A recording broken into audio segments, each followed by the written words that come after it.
நான் தான் பண்டிட் ரத்னா ரிக்கி வாங்கின வேல் வெற்றி. என்கிட்ட வந்தீங்கன்னா நான் சோசியம் பார்த்து கொடுத்தனா அடுத்த 100 வருஷத்துக்கு நீங்க எப்படி இருப்பீங்கன்னு துல்லியமா சொல்லி போடுவேன். ஏன்னா புதன் எங்க இருக்கிறான், சுக்கிரன் எங்க போறான், ராதி எங்க இருந்து வருவேன், கேதுக்கு காது கேக்குமோ கேட்காதா, யமகண்டத்துக்கு குளிகை இருக்கா இல்லையா, இது அத்தனையும் என்ன கேட்டுதான் சுத்து. உங்க யாருக்கும் நம்பிக்கை வரலையா? ஒருவேளை உங்களுக்கு எல்லாம் இருமல் வருதுன்னு வச்சுக்கோங்களேன், தும்மல்னு வச்சுக்கோங்க, தும்மல் வருதுன்னு வச்சுக்கோங்களேன், அப்ப நீங்க சொல்ல வேண்டிய மந்திரம் இல்மாயும் தூ. இல்மாயும் தூன்னு சொல்லி போட்டீங்கன்னா தும்மல் வராதுங்க. ஒருவேளை அப்ப இருமல் வந்து என்ன பண்றது அப்படின்னு கேக்குறீங்களா, அதையும் சொல்றேன். இல்மருகி அப்படி சொல்லிட்டீங்கன்னா இருமல் வராதுங்க. இதெல்லாம் சின்ன சின்ன விஷயம். இதுவே ஹார்ட் அட்டாக் வந்துருச்சுன்னா இத நான் திருப்பி சொல்ல முடியாதுங்க. அவரே என்ன சொல்லணும்னு சொல்லுவாரு, கேட்டுக்குங்க. இப்ப ஹார்ட் அட்டாக் வரும் டாக்டர் சொன்னாரா, ஓம் சுராச்சாரி நமன் சொல்லுங்க. பதட்டப்படாதீங்க, பயப்படாதீங்க. அதுக்கு ஒரு காலம் இருக்கும். உங்களுக்கு ஒரு மரணம் நடக்கணும்னா கூட அதுக்கு ஒரு காலம் இருக்கும். அந்த காலத்தை நான் உங்களுக்கு சொல்றேன். அந்த காலத்தை எப்படி தாண்டி வரதுன்னு உங்களுக்கு நான் வழிகாட்டிடுவேன். கண்டிப்பா நோய்கள்ல இருந்து ஜோதிட முறையில எளிதா தப்பிச்சுக்கலாம். இவர் யார் தெரியுமா? இவரு நம்ம கிட்ட சோசியம் பார்க்க வந்தவரு. நான் தான் இவருக்கு சோசியமே குறிச்சு கொடுத்தவ. நான் குறிச்சு கொடுத்த சோசியத்தை எடுத்துட்டு போய் தான் இப்ப நான் வச்ச பேரையெல்லாம் திருப்பி திருப்பி போட்டு பெரிய சோசிக்காரர் ஆயிட்டாரு. அன்னைக்கு ஒரு நாள் வந்தா அப்படிங்க, வந்த அன்னைக்கு பக்கத்து வீட்டு பையன் விசில் எப்படி ஊதுறதுன்னு கேட்டான். நான் எடுத்து தம்பி இப்படி ஊதுன்னு சொல்லி கொடுத்தேன். முடிஞ்சு போச்சுங்க. அவர் நல்ல பேர் வாங்கி போட்டு போயிட்டாரு. விட்டுருங்க, இதெல்லாம் வந்து என் பெருமையை நானே பீத்திக்கிறது. நான் என் பெருமையை பீத்த விரும்பல. இதெல்லாம் விட்டுருங்க, இதெல்லாம் என் பெருமையை நானே பீத்திக்கிறது. உங்க ஜாதகத்தை ஏன் கிட்ட கொடுத்தீங்கன்னா அடுத்த 100 வருஷத்துக்கு உங்க வாழ்க்கை எப்படி இருக்கும் அப்படிங்கறத மிக துல்லியமா நான் குறிச்சு கொடுத்துருவேன். இப்போ ஒரு ஜாதகம் நம்ம கிட்ட வந்திருக்கு. அடுத்த 5 வருஷத்துக்கு அது எப்படி இருக்க போகுது அப்படிங்கறத உங்களுக்கு தெளிவா சொல்ல போறேன். என்ன ஒண்ணும் தெரியல, ஒண்ணும் புரியல. என்னப்பா அது பழைய ஜாதகமா, பிரிண்டிங் சரியில்லையே, ஐயோ கண்ணாடி போட மறந்துட்டேன், அதுதான் துல்லியமா தெரியல. என்ன இப்பவும் பிளர்ரா இருக்கு, தொடக்கணுமா? இதுக்கு நீங்க இந்த மந்திர தண்ணியை எடுத்து எப்படிக்கா அடிச்சிங்கன்னா, அப்புறம் இந்த துணியை வச்சு இப்படிக்கா மெதுவா தொடச்சிங்கன்னா, ஸ்கிராச் ஆகாம தொடக்கணும், உங்க கைப்படாம தொடக்கணும். இது தொடக்கும் போது நீங்க ஒரு மந்திரம் சொல்லணும். டினா எங்கா அப்படின்னு சொல்லிட்டு போட்டீங்கன்னா பாருங்க தெளிவா தெரியுது, துல்லியமா தெரியுதுங்க ஜாதகம். கண்ணாடி போடாம விட்டா தெரியாதுங்க, இவங்களுக்கெல்லாம் தெரியாது. ஓகே சரி, இப்போ ஒரு ஜாதகம் வந்திருக்குதுங்க. இதுல ஒரு ஜாதகம் இருக்கு. இவரோட ஜாதகப்படி இவர் அதுவாகிறதுக்கு இது நிறைய இருக்குங்க. இந்த வேல்வெற்றி இருக்காருலங்க, வேல்வெற்றி, அவருக்கு அவரோட ஜாதகத்தின்படி அவரு பாக்குற ஜாதகத்தின் மூலியமா இந்த வேல்வெற்றி இருக்காருலங்க, வேல்வெற்றி, இவரோட ஜாதகம் என்ன சொல்லுதுன்னா, இவர் ஒருத்தருக்கு ஜோசியம் பார்க்க போவாரு. அந்த ஜோசியம் பாக்குறாருல ஒருத்தர், அவரு அதுவா மாறுறதுக்கு வாய்ப்பு நிறைய இருக்குங்க. அவரு ஜோசியம் பாக்குறவரு தமிழ்நாட்டோட முதல்வர் ஆனாருன்னா, ஜோசியம் பாக்குற இந்த வேல்வெற்றி வேலை பெரிய இடத்துக்கு போவாருங்க. ஜாதகம் சொல்லுதுங்க, சாதகம் சொல்லுது. வெற்றிவேலோட சாதகத்தை என்னால அப்படி கணிச்சு சொல்ல முடியுங்க. இவர்கிட்ட சோசியம் பார்க்க போற ஒருத்தர் தமிழ்நாட்டோட சிஎம் ஆக போறாரு. அவர் எப்படி சிஎம் ஆவாருன்னா, சோசியம் பார்த்தனாலதாங்க சிஎம் ஆவாரு, வேற எதுவும் கிடையாது. ஏன்னா மத்த கட்சிக்காரங்கெல்லாம் தன்னம்பிக்கையோட உழைப்பாங்க. மத்த கட்சிக்காரங்கெல்லாம் அறிவியலும் மக்களும் முக்கியம்னு நினைப்பாங்க. அதனால அவங்க மக்கள் கிட்ட போய் பேசுவாங்க, மக்களும் ஓட்டு போடுவாங்க. ஆனா அந்த ஜாதகத்துக்காரருக்கு அது அவசியம் இல்ல. அவர் எதுவுமே பண்ண வேண்டியது இல்லைங்க. ரீல்ஸ் சொல்லுது, சாரி ஜோசியம் சொல்லுது, வெறும் ரீல்ஸ் ஜோசியம், ஜோசியத்தை நம்பினாலே போதுங்க. ஏன் ரீல்ஸுங்கிறேன்னு, ரீல்ஸ் அப்படிங்கிறது ஜோசியத்துடைய அப்டேஷன் வேர்டு. அட ஜோசியம் அப்படிங்கிறது பழைய காலத்து முறை வார்த்தைங்க. ரீல்ஸ் அப்படிங்கிறது அப்டேட்டட் வெர்ஷன். அது அறிவியல் தொழில்நுட்பத்தோட வந்து ஜோசியம்ங்க. உதாரணத்துக்குங்க, நீங்க கிளி ஜோசியம் பாக்குறீங்க.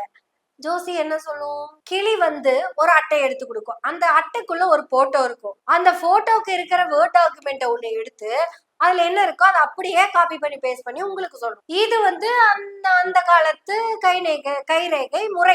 அப்போ அறிவியல் தொழில்நுட்பம் எல்லாம் வளராதப்ப இதான் காப்பி பண்ணி பேஸ்ட் பண்ணி கொடுத்துக்கிட்டு இருந்தோம். இப்போ அறிவியல் வளர்ந்ததுக்கு அப்புறம் இந்த கிளி ஜோசியத்தவே நாங்க ரீல்ஸ் பண்ணி கொடுக்க ஆரம்பிச்சிட்டோம். இப்ப இந்த ரீல்ஸ், அதாவது எங்க ஜோசியத்தை என்ன நாங்க காப்பி பண்றோமோ அத ஊரே பேஸ்ட் பண்ணி போடும். உதாரணத்துக்கு ஒரு குட்டி பையன் வந்து எங்க மாமாவுக்கு ஓட்டு போடு அப்படின்னு சொல்றான்னு வைங்களேன், அது ஒரு சிங்கிள் கார்டு. அத ஊரே காப்பி பண்ணி பேஸ்ட் பண்ணி போடும். இப்படி இந்த ஜோசியம் பாக்கறதுனாலதான் அதெல்லாம் நடந்திருக்கு அப்படிங்கறத அவரு நம்புறாரு.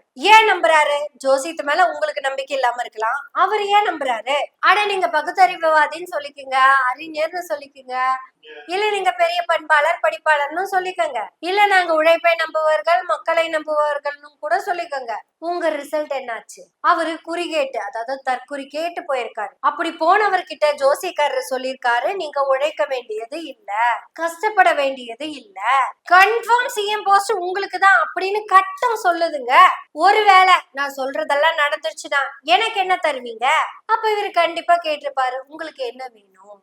வேல் வெற்றிக்கு ஒரே கமிஷன் தான், what you earn 10% give, 10% commission தான். ஆனா இவர் இருக்காருல, இவரு அதான் சிஎம், அவரு லஞ்சம் வாங்க மாட்டேன் ஊழல் பண்ண மாட்டேன்னு சொல்லியிருக்காரு. அப்ப 10% எப்படி கொடுப்பாரு? அதுக்காக தான் வெற்றிவேலுடைய ஜாதகத்தை நான் பாத்துக்கிட்டு இருக்கேன். வெற்றிவேலின் ஜாதகத்தின்படி வெற்றிவேல் கிட்ட ஜோசியம் பார்த்த ஒருத்தர் சிஎம் ஆனார்னா வெற்றிவேலு கொடுக்க வேண்டிய அந்த 10% கமிஷனை சாலரியா கொடுத்துருவாரு. இந்த சம்பளத்துக்கு பெயர் லஞ்சம், சம்பந்தமே இல்லாம இவர் கொடுக்கறதுக்கு பேரு ஊழல்.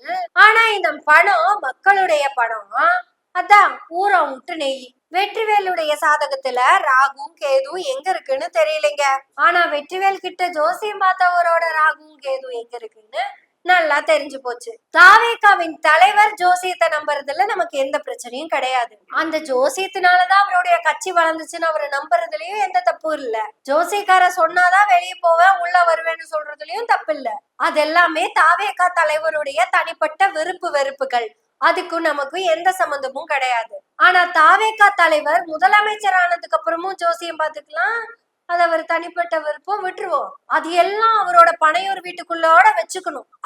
ஆனா அவரை கூட்டிட்டு வந்து செக்ரட்டரியேட்ல வச்சு கூட வச்சு பாக்குறது கூட தப்பில்ல, பாத்துக்கலாம். முதல்வர் கூட, அதாவது முதல்வரோட நலம் விரும்பி கூட வரட்டும், தப்பில்லை. அதுக்காக அந்த நலம் விரும்பிய கவர்மெண்ட் போஸ்டா போடுறது அப்படிங்கிறது சரியில்லைல்ல. ஏன்னா தனிப்பட்ட ஒரு தலைவர், அதாவது தாவேகாவின் தலைவர், அவருக்கு அது சூட் ஆகும். அது அவரோட நம்பிக்கை, அந்த மூட நம்பிக்கை ஜெயிச்சு வந்துட்டாருன்னே வச்சுக்குவோம். ஆனா இதெல்லாம் தமிழக மக்களுக்கும் அப்ளை ஆகும்னு நினைக்கிறாருன்னு வச்சுக்கோங்களேன். இப்ப நம்ம எல்லாம் படிக்காமலே பாஸ் பண்ணிடுவோமா? வேலை செய்யாம நம்ம சாப்பிட முடியுமா? இல்ல குடிக்காமலே மக்களுக்கு போதை ஏறிடுமா? இல்ல இந்த 6 சிலிண்டர் இவரு கொடுக்காமலே வீட்டுல அடுப்பு எரிஞ்சிருமா? இல்ல தாய்மாமன் சீரை கொடுக்காமலே அது எதுக்கு?